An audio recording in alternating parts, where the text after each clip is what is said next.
The Radio Misfits Podcast Network. Hello and welcome to Planted with Sara Pyan. I'm Sara Pyan, your host, and this is episode 5. Today we are going to be discussing SB 34, which just recently passed in California, bringing compassionate giving back to cannabis for our most critically ill patients. I'm really excited today to have as my guest Anne Kelson. Anne is a cannabis business law attorney based in the Bay Area. She and many other colleagues in the movement lobbied for compassionate care regulation and legalization over the last 2 years, which ultimately contributed to SB 34, the Dennis Perron and Brownie Mary Act, and advises cannabis businesses across the licensed supply chain on regulatory compliance, employment law, intellectual property, and outside general counsel services, and is the co-chair of the International Cannabis Bar Association's Appellation Rights Subcommittee and advises small farmers on this subject. She works at Kelson Law Group and McAllister Garfield, a multi-state law firm. I'm really excited to have Anne here today because she has done so much pro bono work on behalf of our patients, along with other great work in our field. She and I worked together for the past 2 years. She put much more work into it than I did. But just to make sure that we're able to get medicine to people who need it. One of the things that we were discussing today before we started recording was the fact that this is basically a bill that's based on a public health emergency, and it took us 2 years to get it to pass. Prior to legalization, when we were in Prop 215, the basis of Prop 215 and the legalization of cannabis for medical use was about the fact that we have a lot of really sick people that need help. And cannabis isn't covered by insurance. One of the many reasons that the medical viability of cannabis has been highlighted is because in our Bay Area, we were one of the epicenters of the AIDS crisis. And now we're still dealing with the opioid crisis with our veterans and the high suicide rates. People are getting cancer more than ever before. And when you're critically ill, and I've said this before, I'll say it again, it's really hard to stay afloat. It's a great financial burden. And in this day and age where we're dealing with a very, how would you say, the middle class is almost gone. We're dealing with the very rich and the very poor, and you see that illustrated quite well in the area in which we live. The homeless populations are growing. People are getting sicker. Our economy is not doing as well as it should be, and our environment is suffering, and we're having to work really hard to protect it more than ever before, which is also reflecting in our health. So we have a lot of things to discuss and unpack today, and thanks for being here. Oh, thank you so much, Sara. It's such an honor, and there's definitely a lot to talk about, and I look forward to hearing more, as we discuss the bill and the work leading up to the bill, just how you envision compassionate care continuing on in the near and present future. Mm-hmm. Oh, yeah. You and I could nerd out about this all day. That's right. Prior to legalization, we were able to give cannabis to people in need. There was no repercussions. There was no taxation. There were several programs that were running, some for 20 plus years. My program at the Apothecarium was called MedBox, and we would have it where patients would fill out surveys indicating, how they were doing physically, financially, what their experience was with cannabis, what symptoms they were looking to treat. And I would create every 2 weeks boxes that were actually geared around their needs. And then they would actually report back to me on how it affected their bodies. So we'd be able to adjust it to give them the most relief that they needed. They didn't need to take the financial burden of experimenting with expensive product to get their needs met. And it also was very educational for us because what they reported back with helped us be able to help other patients as well, because we see patterns with how the human body metabolizes cannabis, and we're all really different. So there are varied patterns. In addition to that, it gave our dispensary owners that would take part in this, or product companies, it also gave them the peace of mind knowing that they were reaching out to their community and helping beyond the consumer. And that was a lot of what 215 was based on, which was supporting our most critically ill, holding space for our community, not only through providing product, but also providing programming for mental health and other issues that our patients were dealing with every day. And with legalization, it just seemed like we were just looking at the commodification of cannabis straight up, without looking at the history of it, and that all of this had been done on the backs of our most critically ill.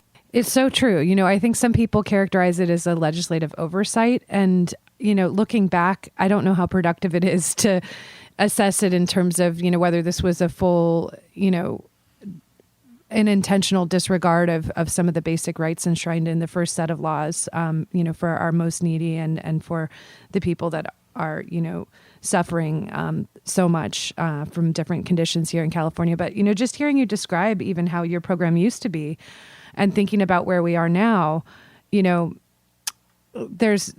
landscape has shifted significantly. And the first thing I think, again, going back to intention, is the focus. The way that the legal framework is set up now, almost anything within the supply chain, any movement is a taxable event, so to speak. And, in creating these new protections and reinforcing, that's how I'd like to see it, some of the pre-existing protections that needed to be further reinforced, you can see that, tax is still kind of dictating everything.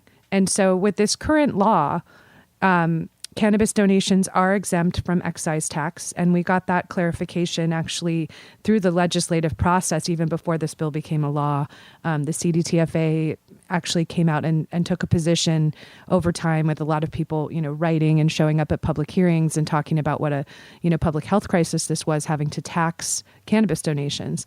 But I think now that we're in this new place, where we have a little bit more relief, I'm starting to think about, just the things you were talking about, which is, what are compassionate care donations going to look like, and how will they be most effective? And I think, without skipping ahead too much, one thing that's just the elephant in the room is the fact that, the cannabis industry is having a very difficult rollout for a variety of reasons.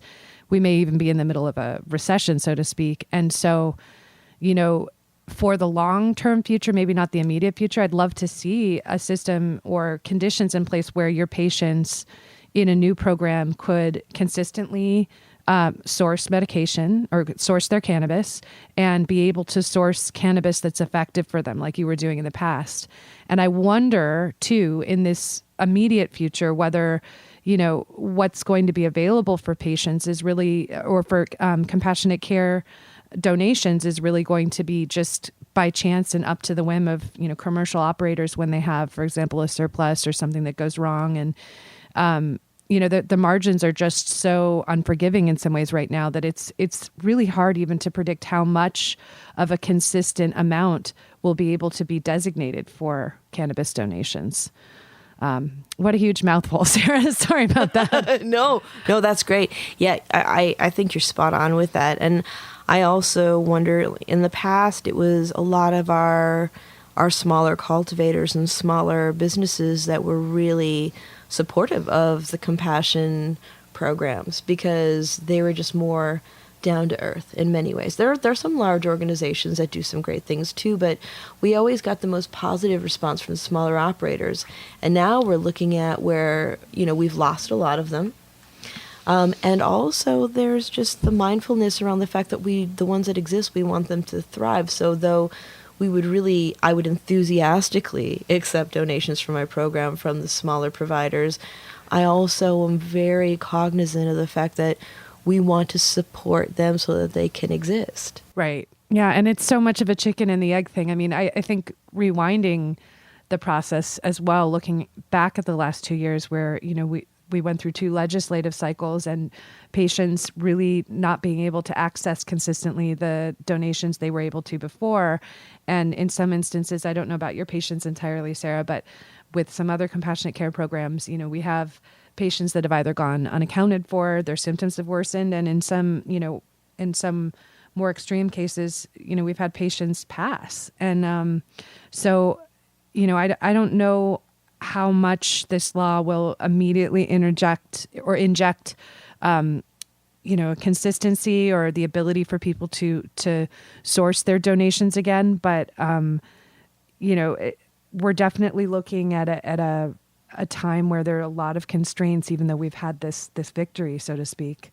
And to me, it's less than clear how much, in the wake of these challenges, folks will be able to seek out and consistently, like I said before, access those donations, even with, operators that have that as a North Star, have some kind of semblance of commitment to providing those donations. Yeah, that is something that I think between now and March, we're going to find out what that's going to look like. One thing, you're right, but for me, when I was just going through my list of people who are on my compassion program after it passed, because I was trying to figure out who would be coming back and who would not, we lost a lot of patients. And I think one of the things that can be hard for people to understand who aren't familiar with medical cannabis, I think one of the things that people, when they're talking about giving away cannabis and diversion, I think that's always been on people's mind. And I think a lot of that has to do with wondering what the legitimacy of using it for symptom management to helping, when you're sick. And I understand that to a certain extent, because you have to experience it yourself, or like us, be immersed. I had both, because prior to getting sick, when I had cancer, I understood how medical cannabis came into play when we dealt with the AIDS crisis.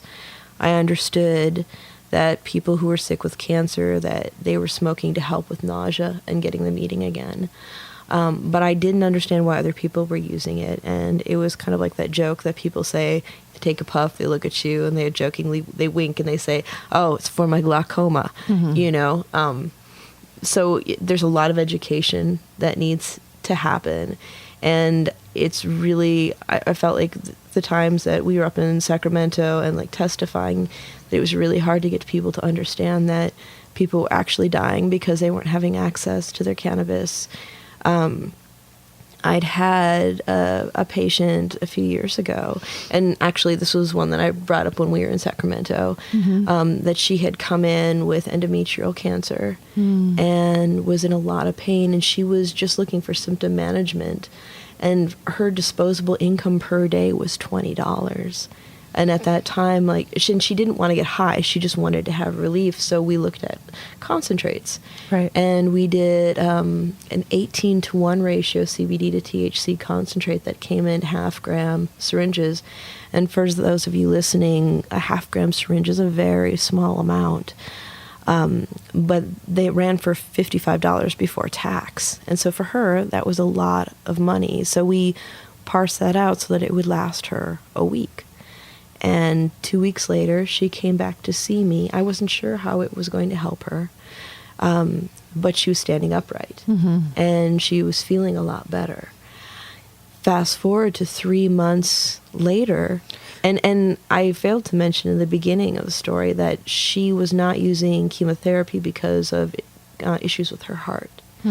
So her doctor 3 months later said, I don't know what you're doing, but keep doing it, because for the first time in 2 years, you're looking really good. Right.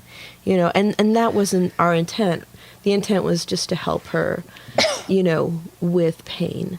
And really, it's up to the patient to monitor what they're using and the effects, because, we're not healthcare providers. All we can do is, in some ways, it's almost like being like a cannabis doula. It's like, well, these are some of the effects that you might expect. I'm going to set you up with the tools for success so that you can figure out for yourself what's working with your body and what isn't. And then fast forward to a year later, she came to me and said, guess what? My doctor said, how about if we only see each other once a year? And for those of us who have gone through cancer or have loved ones, we know that that's a really good sign, because normally there's more close monitoring if you have cancer. And she was stabilizing.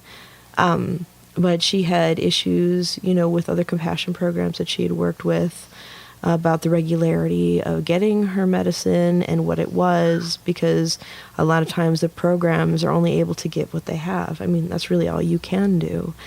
And when the compassion programs ended and she didn't have access to her oil anymore, her cancer, she had a recurrence, and she died a little over a year ago. And when we were told that we were no longer going to be able to have the compassion programs and we liquidated them, having to tell my patients that, there were a lot of tears. The one bright spot was to be able to tell them, you haven't been forgotten. We're actively fighting for you. You may not be hearing about it, but we are thinking about you. You are on our lips when we are in Sacramento. So though we're waiting to see what this is all going to look like, it was an immense joy for me to be able to look into one of my oldest patients' faces and be like, it passed. You're not forgotten. We're working on it. I don't know what this is going to look like, and we're trying. Yeah, I think kind of the reframe is huge victory, right? We've seen so many cannabis bills come to Sacramento and die in Sacramento, unfortunately. But this one, after this second cycle, was able to secure a signature, which is, profound in so many ways, since, the last cycle of the bill, was successful. It was Governor Brown's veto. But I think, going back to the cost of it all, I'm aware, particularly for patients, that have wasting syndrome and related conditions, that, in the interim, patients like the one you were just describing, were basically in really precarious conditions, having to choose between food or cannabis. And then if you're in the chicken and the egg scenario, it's like, folks need to be able to access cannabis just to, spark their appetite so that they can eat.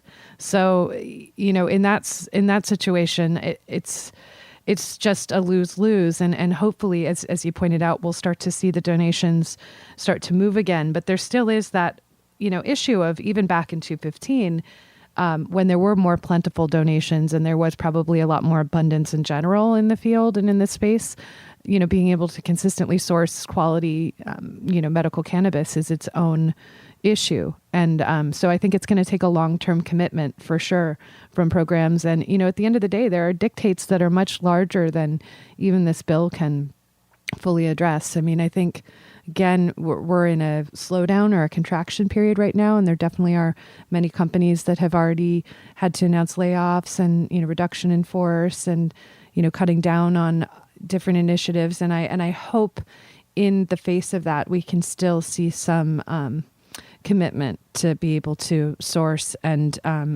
stand by compassion in a meaningful way.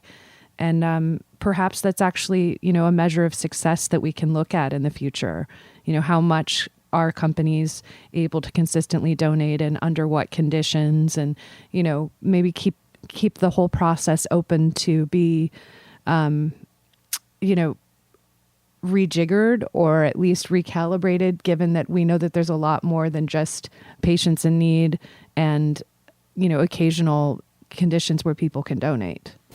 I'd really like to see, with all of the education programs that are starting to take flight, if there's any sort of growing or making of products that's being done, that they be tested, and if they're viable, that they'd be donated to compassion programs. Well, actually, to that end, I heard something really great in between, when we've been talking, and that is that the last Hall of Flowers, apparently they've been able to take a bunch of the leftover samples that, were unclaimed or were not used for that event, and somehow be able to get those to a compassion program. And that's a huge victory, because, this is the Hall of Flowers event that happened this last fall, I think in September, but the event before, in the early spring of this year, there was just a ton of different samples that were available for attendees of that event that had to be destroyed based on how the special event was set up and some of the other regulations that govern it.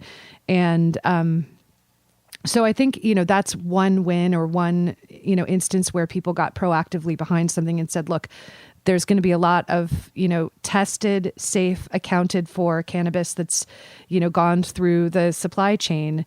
Why should it not at the end of the day be able to get to patients? But, to go back to one of the other, points that you made about diversion, we're looking at right now a lot of distributors and retailers in the state of California having their licenses suspended because the BCC and some other agencies made it so that there was a deadline of October 31st where, as a licensed business, you needed to complete your metric training. And for the businesses that weren't able to complete metric training for the track and trace system, they are now in suspension and will not be able to use their license or to move product until that training has been completed. So that's actually a new event that's happening right now that's definitely affecting the industry. And, I guess in real time right now, if a business wanted to donate, you have to keep very comprehensive records of it and account for the cultivation tax, for example, if it hasn't been designated for compassion before it goes to distribution. But more importantly, cannabis that goes through the licensed supply chain right now is not going to be easily diverted in the sense that metric is now a requirement and track and trace is now up. And, we're looking at, I think, sometime in this calendar or within the next calendar year, some kind of special category being created for compassionate care donations within the metric system. Mm-hmm. So while it's kind of been this like policy concern or maybe even a theoretical concern, I think the reality is that it's going to be awfully hard for licensed businesses to divert instead of donate. Yeah, I really believe that the fear around diversion is a lasting effect of the stigma of the past few decades around cannabis. It's kind of like along the lines of, I taught a class the other day and I was like, first thing you need to know is nobody is giving cannabis treats to your kids to get them high on Halloween.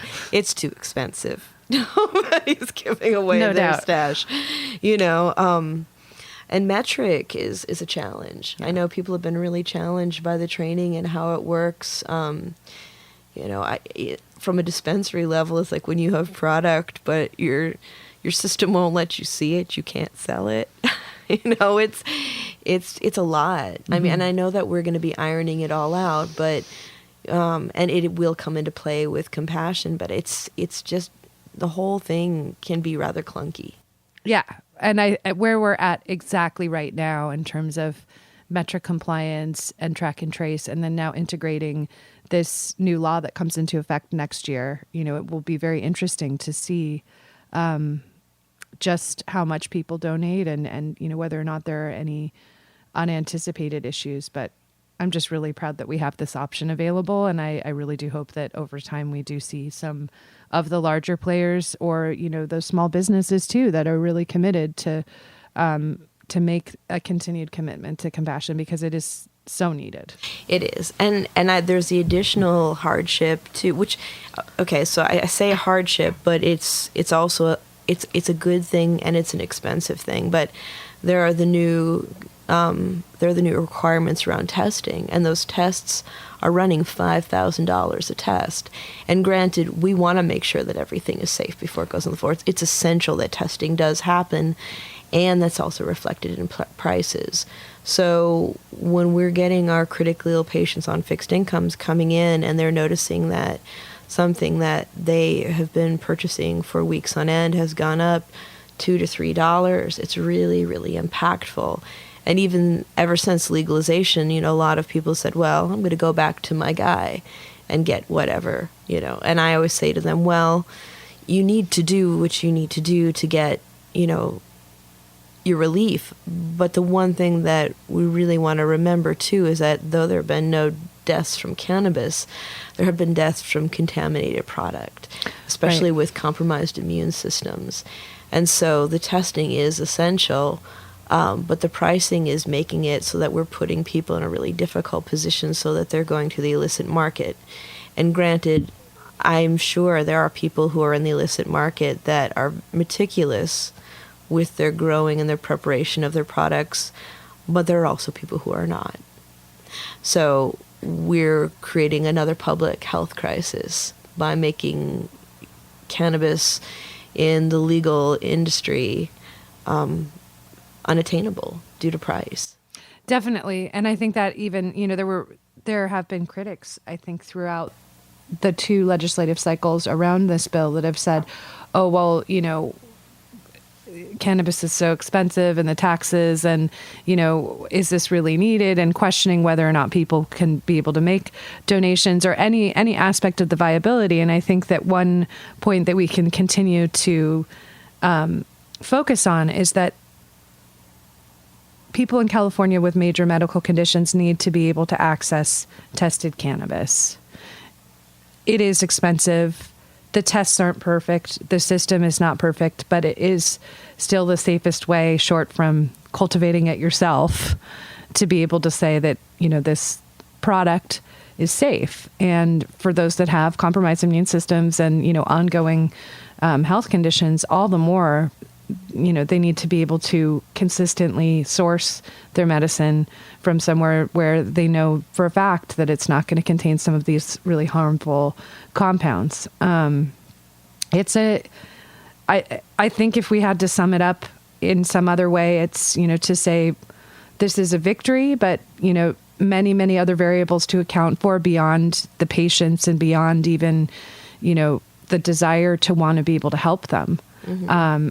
So, I look forward to continued cooperation from our lawmakers, and I hope particularly those that weren't originally open to this bill, but were swayed by some of the veterans and some of the other folks who were lobbying in Sacramento, will continue to, keep this issue on their radar when they're looking at other cannabis bills, because at the end of the day, this population is still going to be, or these populations will still be the most vulnerable populations in California.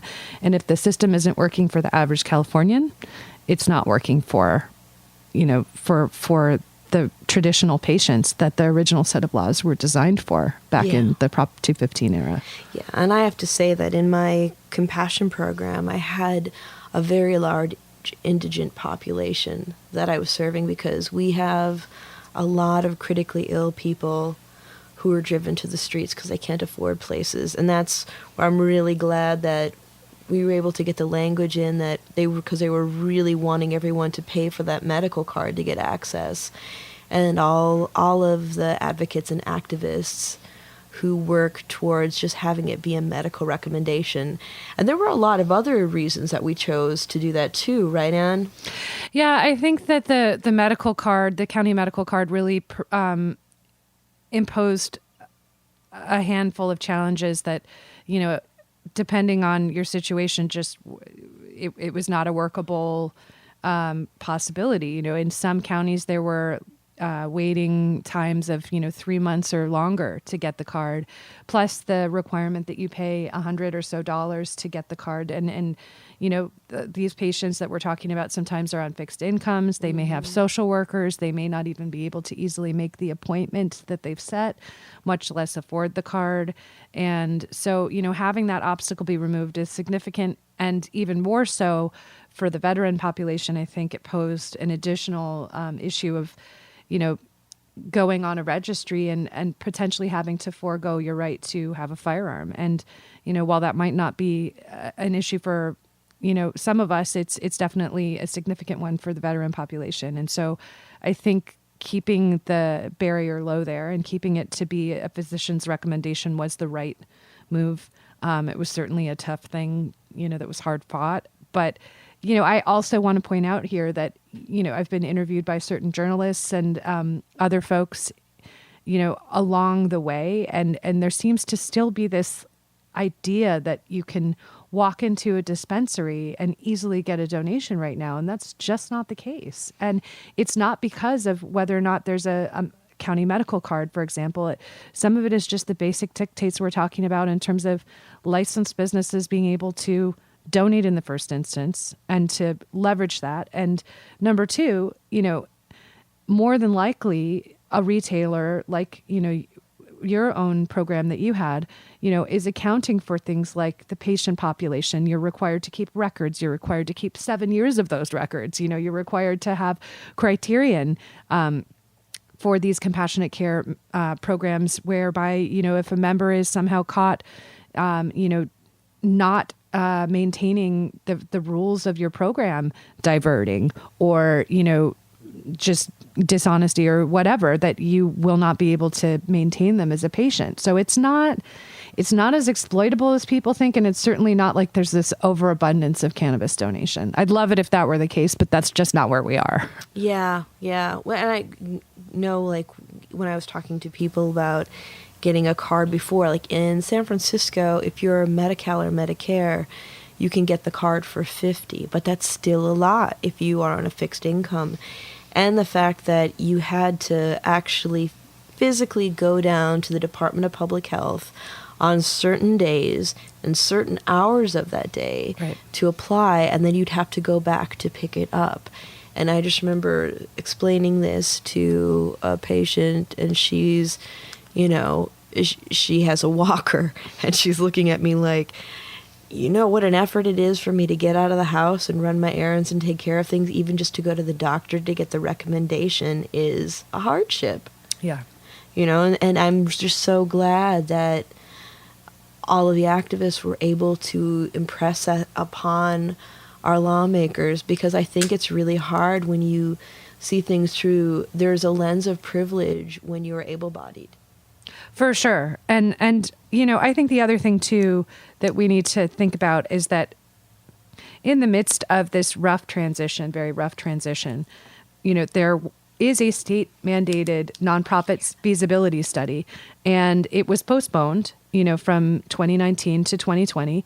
And I've heard that, the state agencies have reached out to compassionate care programs and others, for feedback and for information. But I think that that's also going to be a long-term issue. Is there a model that could be created that would be like a nonprofit license? And if so, what would that look like? Because if we start to look at licensing and all the things that we've seen in the last 2 years around licensing, the different challenges, the high fees, the requirements that you have, a certain level of security, even just getting the real estate, getting the space for a licensed premises, and, being able to maintain it in compliance and be able to access the help that you may need from, various professionals in order to get to that place in the first instance, I think is incredibly comprehensive. And, I know that, for example, down in Santa Cruz, the WAM, the Women and Men's Alliance for Medical Marijuana, one of the oldest compassionate care programs, is definitely in the midst of trying to figure that out for themselves in terms of how they are able to operate with a license in the licensed supply chain and still be able to maintain significant aspects of their nonprofit program from the past. Well, and I think especially with the fact that we still aren't federally legal, that's very impactful as well. And I wonder how that's going to change things when that eventually does change on the federal level, because it is going to happen. And I know, like, sometimes people mention, oh, well, it probably depends who's in office. Yes, and cannabis is largely, and more every day, becoming bipartisan. It's not a bunch of liberal hippies running around, doing this stuff. I mean, and I think especially because people are looking at it as a significant industry, creating jobs and money and helping programs, that more people are jumping in feet first. So, I think that's going to change a lot of things. I also think what's going to change a lot of things too is just, when people come in and they complain about the laws or the packaging or the prices. And one of the things that I always mention is this is your call to action. Because what we're looking at now is a normalization of a practice in an industry. People use cannabis from all walks of life.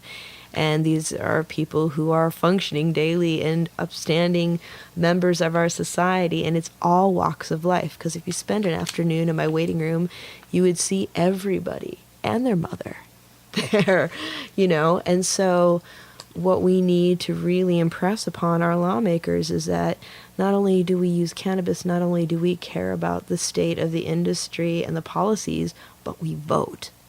And we vote often. For sure. That's definitely an important piece for, I think, the whole community and industry, is that in order to create and sustain a much more workable, coherent regime, we need to have operators run for office. We need to have business owners actively, campaigning and contributing, for those lawmakers that are supporting coherent cannabis regulations and laws here in California. That's its own minefield, I think, to some degree.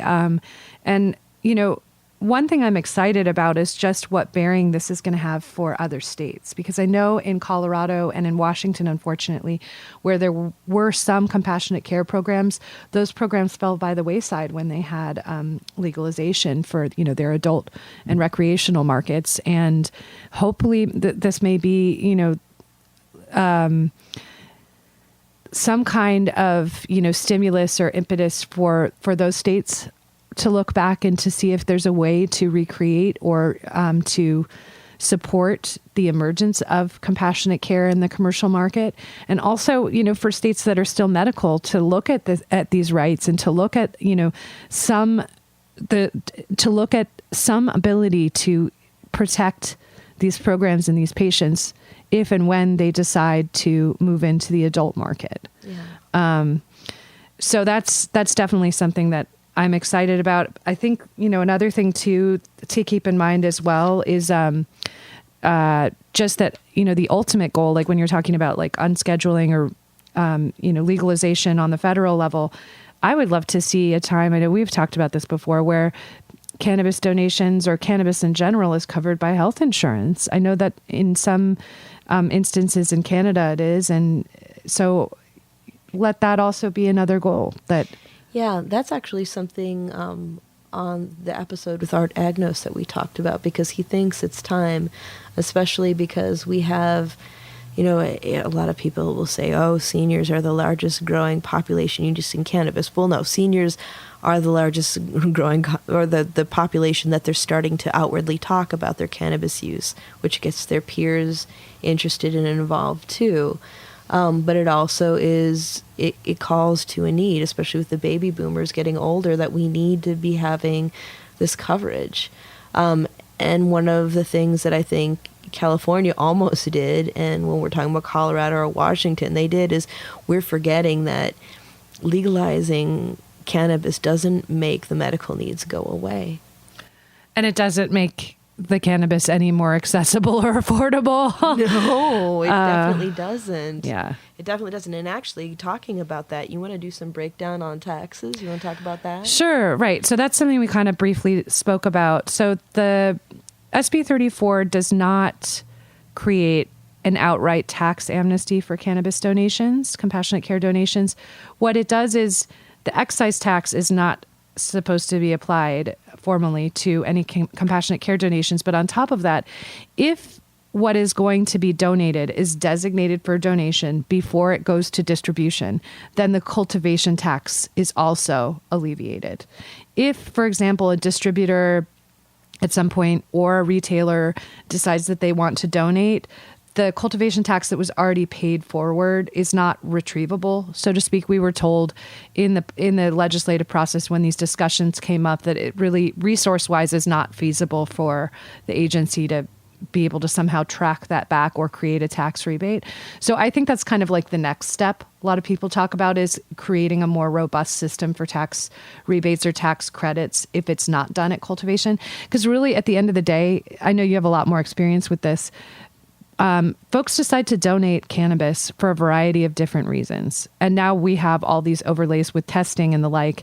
And, as long as it's gone through track and trace, gone through the testing, and, is otherwise suitable to be donated, now, the next issue is making sure that if it's donated at a later stage in the supply chain, that the tax is somehow covered. And I know in this weird limbo the last 2 years, there have been some programs that have managed to get some small batches of donations coordinated to various patients where somehow, money is raised to cover those taxes. I think that's wonderful. We'll probably see more of that. But, long-term wise, it's not necessarily the most sustainable or consistent kind of model for the patients. So, this is in some ways a baby step or a Band-Aid, and in other ways very profound.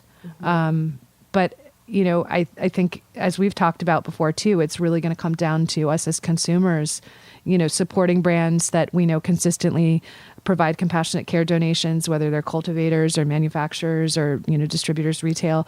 And also, asking when you're at your, dispensary, who supports compassion, and keeping that, is something that's important as a consumer.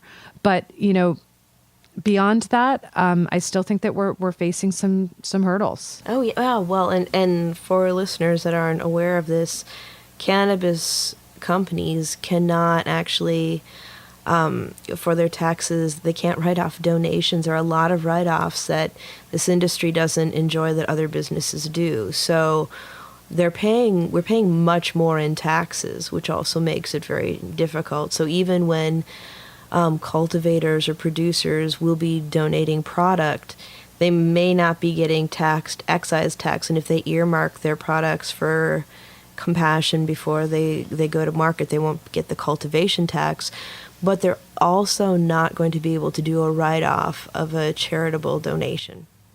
And I think, one thing that I'm curious to hear you speak more about, I know it's something that people have worked on at different points, is getting the local tax alleviated, because certainly if we total up the cultivation tax, excise tax, and then the local tax, sometimes you're looking at a compound tax rate of, 40% or more. I know here in Oakland, where we are right now, there's a 10% local tax. And that's going to attach regardless of whether it's going for a donation or whether it's going for, a commercial sale, unfortunately. Yeah, that's something that we're really going to have to talk more about. I just got the compassion seat for the oversight committee for San Francisco, so I'm hoping to do a lot of work around that. And when we had that gross receipts tax on the ballot the other year, prior to that, having the conversation with some members of the Board of Supervisors, I was really lowballing it. I was like, how about 0 to 2%? And they're like, zero's not a tax, Sarah. I was like, bingo. It's not. But we're going to be, I believe it's next fall that starts to come into play for us. So like Berkeley and Oakland will have additional taxes, and we really need to give a good hard look at that and see what that's serving, because one, on the ballot, they attached it to other things that people felt really strongly about that they wanted to pass. So I thought that was a really interesting way of sneaking something through. We really need to be more cognizant of the effects, because a lot of times local and state governments are still in the mindset of we're in the midst of a green rush. And I've said it before, I'll say it again, the green rush is over. The minute that we created a foundation and ways of doing things in the illicit market, we lowered the ability to actually be able to make money.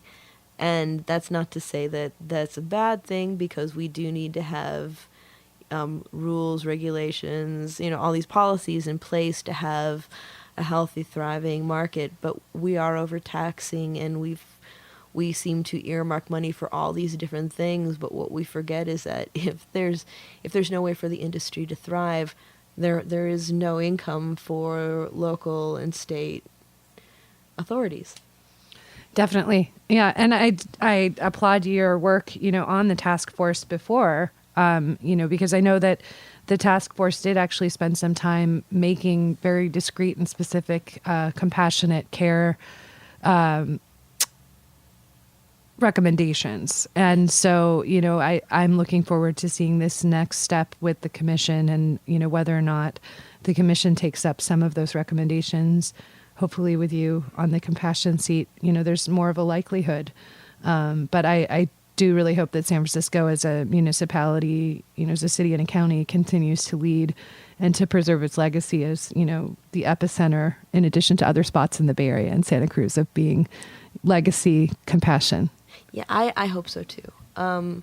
We have a lot of work to do, even outside of cannabis, to be serving our communities that are low to no income, quite honestly. I think in the world, the way it is now, and especially in affluent cities like San Francisco, it's becoming more and more of like a crime to be poor. Definitely. And it's just, in the face of that too, seeing the relief that, some of the people, our brothers and sisters on the street, are able to get when they're able to access donations as well, because that's a whole population and subset that have even more challenges embedded in their daily struggle. But you're right. I mean, we're really looking at it from a standpoint of cannabis becoming more and more for those who have, and less for those that do not have.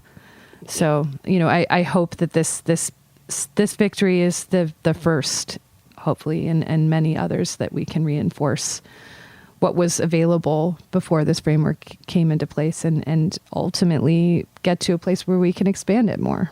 Yeah, I believe that we need to have some more richer discussions around this, around accessibility. I think that a lot of what we've been doing with cannabis, with legalization, has been more about looking at how, when we're normalizing it, we're saying, how are we going to appeal to the affluent? How are we going to make this sexy through marketing and packaging?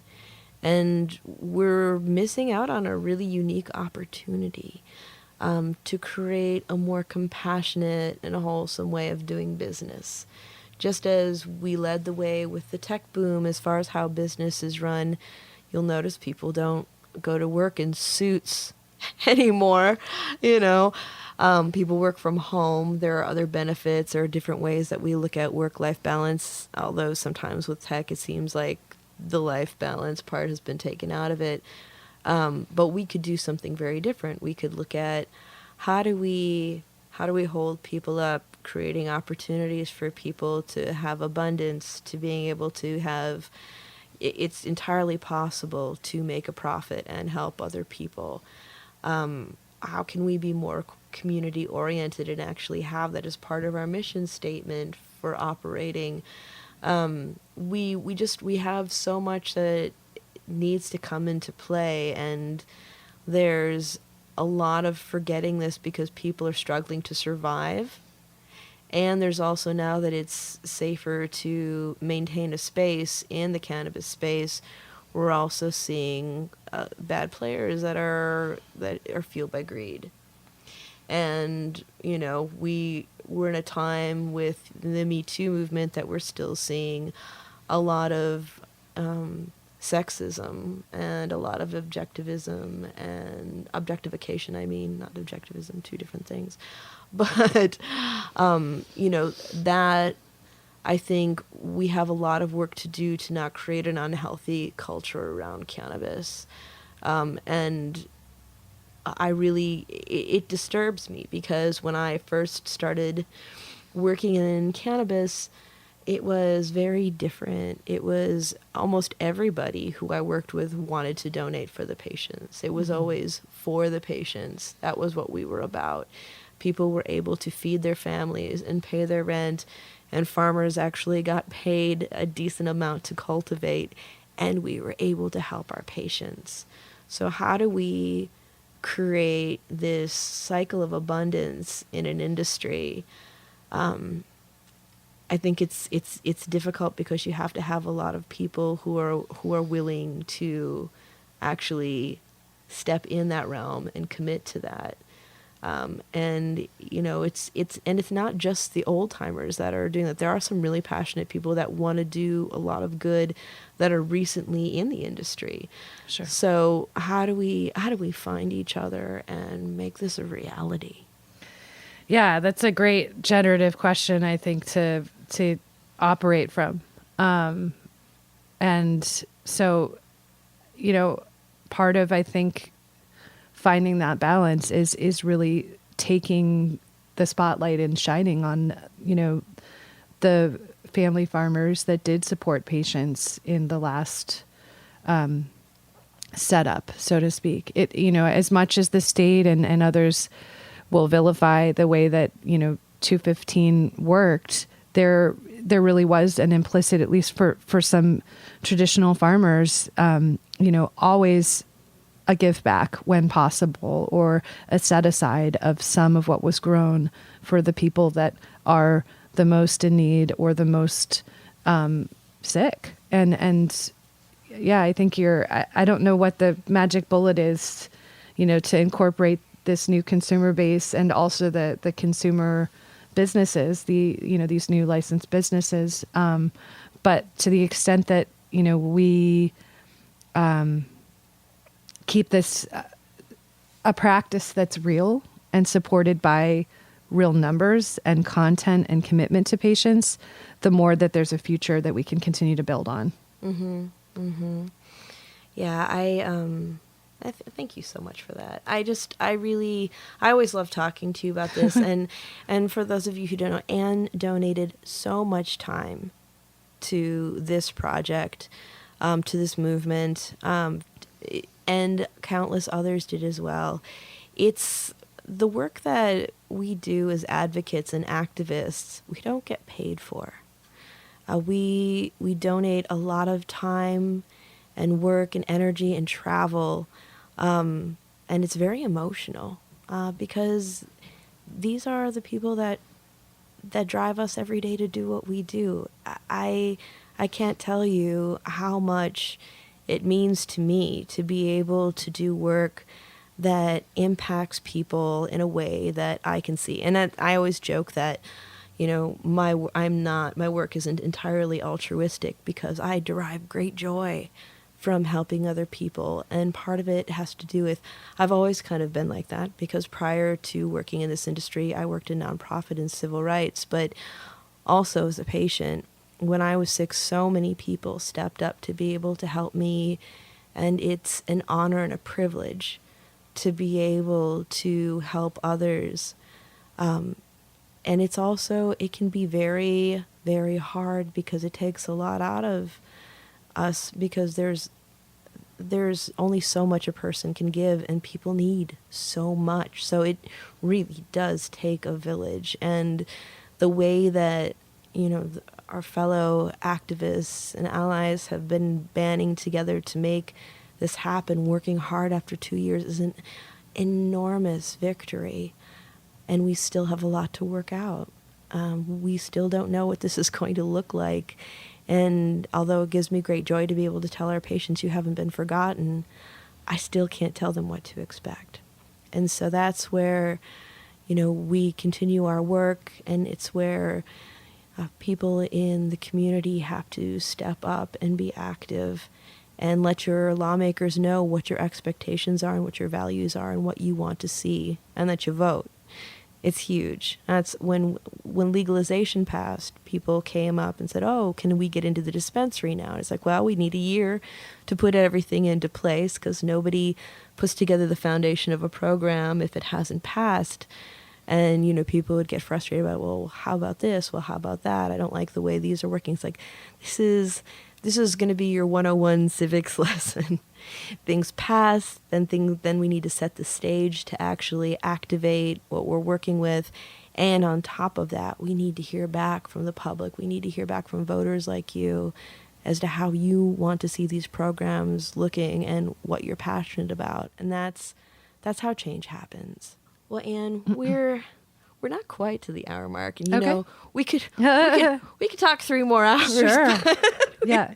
Is there anything else that you'd like to talk about? I know you've been doing a lot of great work with appellations.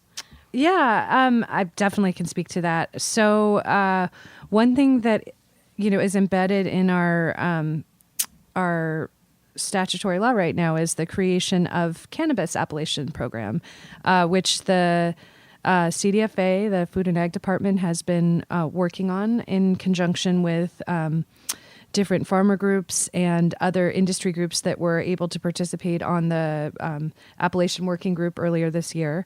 And we have been told that at some point this fall, there will actually be a packet that the CDFA issues that will, set forth some of the basic nuts and bolts and proposals for what this program would look like. But ultimately what I'm talking about is small farmers in historical cultivation regions that are cultivating out in the sun, sometimes in native soil.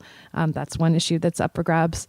And cultivating cannabis in such a way that the ultimate product is reflective of the terroir and reflective of the micro or the biome, the biosphere where it grows. Some of the places we're talking about are subregions of Mendocino, Big Sur, Humboldt, where you have the history of cultivation, longstanding, a culture, the human intervention, with these natural elements, being able to create cannabis that really will command a different kind of value from the consumer, much like, the way that wines and the whole wine industry developed here in California under the viticulture, the AVA laws here. So, it's a really exciting and very nerdy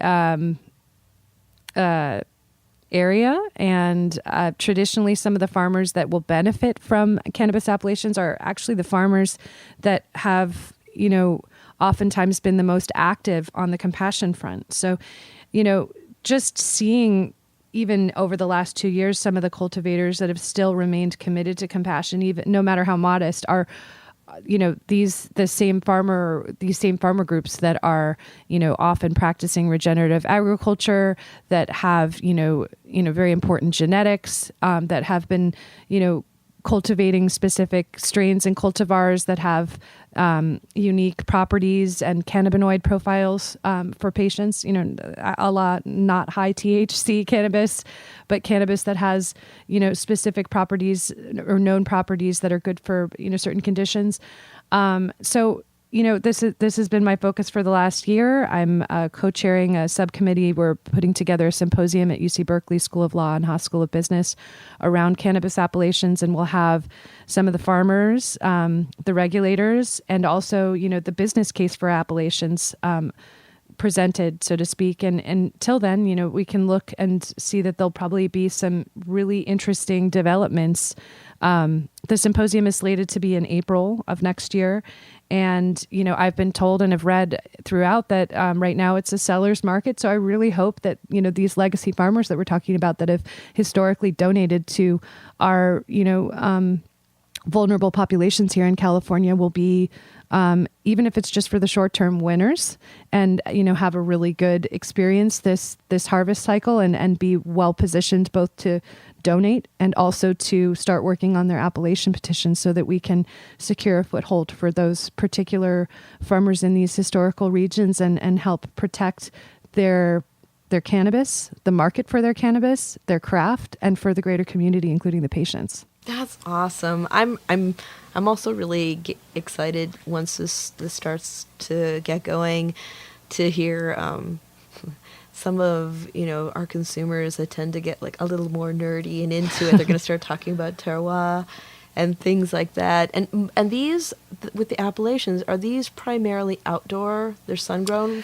farms? So that's actually part of what we're looking at. The CDFA hasn't formalized anything yet, but has been working around the statutory language of, looking at standards, practices, and varietals, and what this appellation system could ultimately end up being. Because it could be, for example, something more like the French system, the AOC model with wine, which is much deeper than just which geographic region and which and whether that geographic region has some kind of ability to produce a certain craft product, and much more so going into the conditions that the farmer works with and the specific science and even, commitment. There's a whole open question about whether or not you should commit to specific cultivars as well, or not, because of climate change, among other things. But I think that, the beneficiaries of this program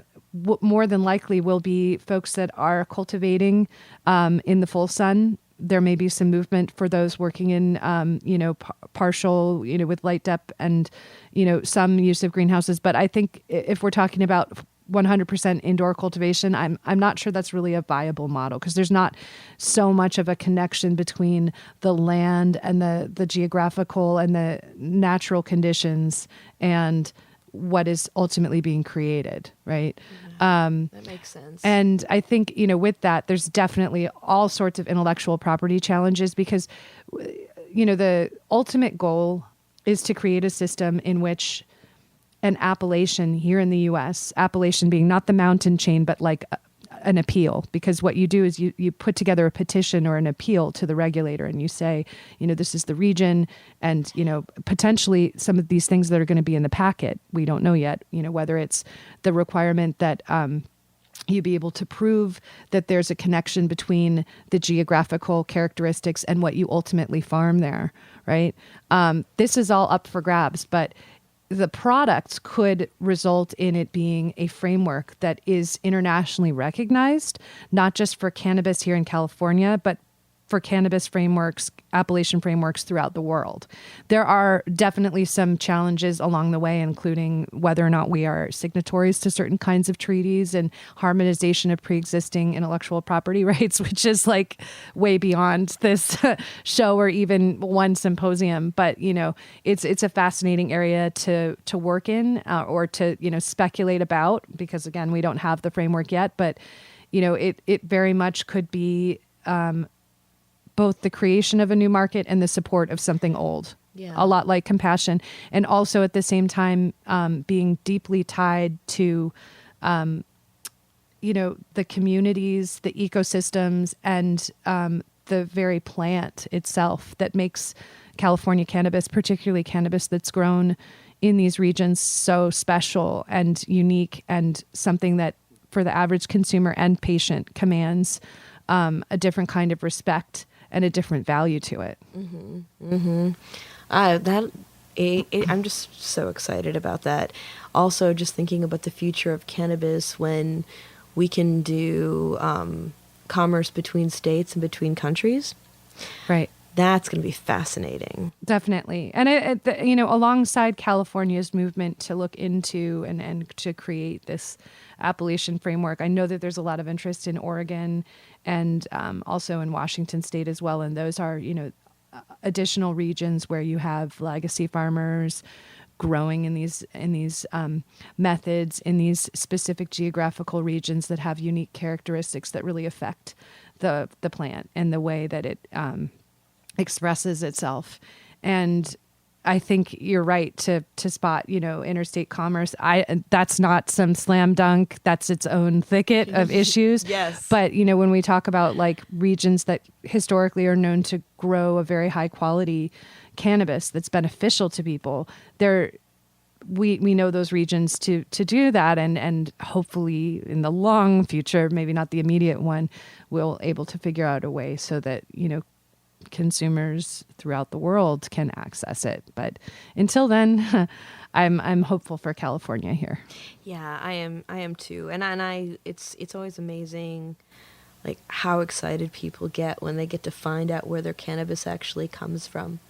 It's like when I, tell them that, we get stuff from, the Central Valley all the way up north in our dispensary. And, there are certain cultivators that are actually even within San Francisco. And I'll tell people, yeah, no, I was grown here in San Francisco. And they're like, oh, wow. Or, it's Sonoma County or, wherever it is. And it's people like to know where, whatever they're ingesting, where it comes from. Yeah. In the bigger picture, smaller farmers are really hurting in our country and in our state. And for the proponents of cannabis appellations, there's definitely a hope that, if this framework is set up right, that it can really benefit small farmers in general, because as we're seeing in Mendocino and Humboldt and some other regions, in order to just keep your small farm, the lights on and able to, move forward, farmers are often not just cultivating cannabis, but also, other slow food, organic produce, regenerative practices that very much benefit from appellations as well, even if it's not, the immediate an appellation on a jar of strawberry jam, because that's not what I'm talking about, but certainly like a regreening and a support for these small farmers and a marketplace for them. And hopefully, with that, maybe we know that, for example, tourism stands to benefit. The wine industry could as well, or there's a cross fertilization, and certainly, different regions that have these stakeholders that could benefit, very much will have all sorts of secondary benefits to a cannabis appellation system. And, we can look to, wine in Europe, the way that tequila is organized in Mexico. You can, as a consumer, pull up a farm, look up, what kind of plants are being grown, mezcal or what have you, and in these traditional areas in Mexico, and go, find that farm, straight to the farm, or source it somewhere else. And we can't quite do that with cannabis yet. But I think that the desire is out there for sure. There's a lot more literacy that's happening. And, I think it's definitely something that's very complementary with just our own consciousness around food, local food, slow food. And, it's, while we started out the conversation around, patient need and medicine, there's a real need for, this beyond just the immediate benefits of cannabis appellations to, supporting the communities and the regions that have had these communities, cultivating cannabis for several decades now. So, it's none of this is easy or straightforward, but I think it does present some unique challenges, both from a legal standpoint and also, a policy one. And, the people that are behind it certainly are unsung heroes in these regions now, that are somehow able to, stay in balance while we've got this behemoth regulatory framework that's getting worked out. And also, we've got these wildfires and so many other constraints that are like apart from what we're talking about in the first instance, which is growing cannabis. Right. Yeah. We've got so many people in the industry who have gotten relocated. It's going to impact crops this year yet again. Right. And there's no insurance for those crops. And going just back to the appellations, it's like the small farmers, what they grow is amazing. It's some of the most beautiful, flavorful cannabis that you can come across. And it's something that I've been very deeply missing since we've been in legalization, because we've lost so many of those amazing farmers. And, at the risk of sounding hippy-dippy, like, it has to do with, the care and love that comes in that cultivation, the energetic component that comes into it. And you can definitely tell the difference between something that was grown with care and something that was grown in a large indoor grow. For sure.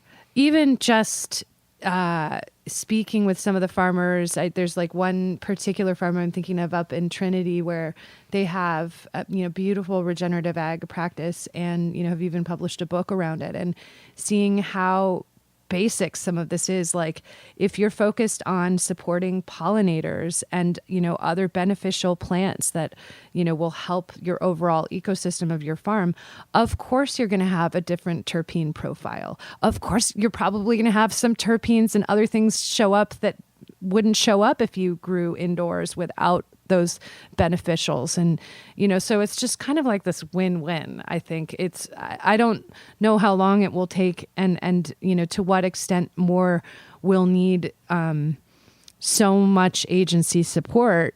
But I do know that at the end of the day, like you said, the cannabis that's produced is impeccable, and it's just almost like a different plant altogether. Yeah. And, for the farms that can make it and that have made it, all the more reason why we need to celebrate the end product, because it is so different from mass-produced cannabis. Yeah. It's something that, had I known before what I know now, I would have really relished a lot of the flowers that I had before legalization, because we were so spoiled. We had such beautiful things. That's definitely, I think, the takeaway when you talk to anyone involved in cultivation, whether it's, in some of the larger scale productions or, these smaller farms that we've been talking about, is just the fact that in order to stay alive, in the regulated market, it means, growing less cultivars, less specialized cultivars, and maybe not having the abundance and variety that existed before, the market adjusted. I mean, hands down, I'm sure this is something you cover in almost every show. The emphasis right now on the cannabis plant from a consumer standpoint is THC and THC alone. And that's really, unfortunate, because it affects so much else. And we know that people are growing less cultivars that have these more complex profiles, and also that they're just growing less cultivars in general, going from 40 to 8. Right. Well, I think that's where education comes into play too, because when people come in just looking for the highest THC content or a certain THC content, thinking that it's going to guarantee them a certain feel, and it's not that. And when people come in and, they're saying it doesn't feel the way it used to, it's like, well, yeah, there's been changes because we have a lot of high octane THC products that are coming out in flowers, maybe not in edibles because we've taken that back, but then we did the exact opposite with our flowers. And I really think there needs to be a lot more thoughtfulness about it. And the two things that I always think about when I look at, cannabis is, the heart, which covers both sides, the producers and our patients, and then the artistry that comes into it, because there is a certain type of craftsperson that makes an amazing plant and cultivates these cultivars of plants. They create them. It's not something that it's not frankenfood. Yeah, for sure. And the things that are the most effective may not, at least initially, seem sexy, but when you take it apart, because that's really a question with cannabis appellations. People say over and over, well, can you prove this? Yeah. And is it really true that cannabis is different? And does it really help patients differently if, it's grown in this condition? And I think that we're going to start to see some real science on that. I know that it already does exist to an extent. We'll see it at the symposium. But, the future of the cannabis plant and how it is cultivated, who it serves, what it looks like, it's so much in transition still. Yeah. But so glad that there are, groups of people that have been doing this work for a very long time. I can, since we're here now, definitely, shout outs in terms of Appellation work, the Mendocino Appellations Project, which is now becoming the Origins Council. Janine Coleman has done just beautiful work. She'll be part of the symposium, a real visionary. And also, so many of the farmer groups that participated in the CDFA working group, some of the trade associations like the Humboldt County Growers Association, the HCGA, I'm trying to think, the Big Sur Farmers Association, which I've done some work with, and, was the impetus for me to get involved. And, the individual farmers too, that are committed to this and are working together both, collectively in their communities. And I've even met some cultivators that are working on like sub-region appellations, that have been trying to kind of figure out how things are going to land and how to organize themselves in advance of whatever the state puts out. And, it's in the long term, why I think this is really exciting is, similar in some ways to compassion, in the sense that there's something greater than just the monetary value that you associate with whatever this end product is. And for Appellation, it very much circles around the natural environment, the farmers that are creating, this harmonization with with their cultivation, and with all of the different things that go into craft cannabis in these regions, and understanding that it fundamentally is a different plant at the end of the day, or will command a different kind of respect than just mass farmed cannabis. But getting to that point, it's going to take some time. And the very things that are exciting about it are also, of course, the challenges, because what this system will ride on, at least in part, is that we will have something like collective rights, where groups are able to control and work with an appellation. It doesn't belong to one individual farmer. It will belong to a region. And being able to mediate conflict in that setting, and also enforcement. These are new layers before beyond even the should we have cannabis appellations and what does it look like, that we're going to have to address. So again, another forum, or another area where there's a lot more that needs to be done, but so exciting that the farmers themselves and some of the nonprofit groups also are already doing the work. And I just commend our agency as well for committing to doing this work and engaging the stakeholders in it. It's one of the first times beyond compassion where I've seen that, and I think every time agencies do that, we're on a trajectory towards success, and working together, as opposed to creating systems that maybe never got the input in the first place from the folks that will actually be having to work within those constraints and those regulations and those rules. Yeah. Oh, I thank you for all your work on that. I just really feel like in the future, where more people are going to be reflecting on knowing where you're getting your cannabis, that it's a full spectrum product, because we're more and more research is pointing towards that's actually what creates the most benefit for people and creates balance in the body. I know that there's been some revisiting of synthetic cannabinoids, or when we're dealing with isolates, just isolating cannabinoids, and I really hope that starts to dwindle, because it really is about the synchronicity of how everything works together, and and same with policy, how everything works together. And thanks for being on here today. I know that you're busy with a lot of projects, but you do have a really rich practice. So if anyone wants to get a hold of you, what would be the best way for them to contact you? You can either reach out to me by way of my email address, A Kelson, KELSONESQ @gmail.com. That's the easiest way to email me, or Anne at McAllisterGarfield.com.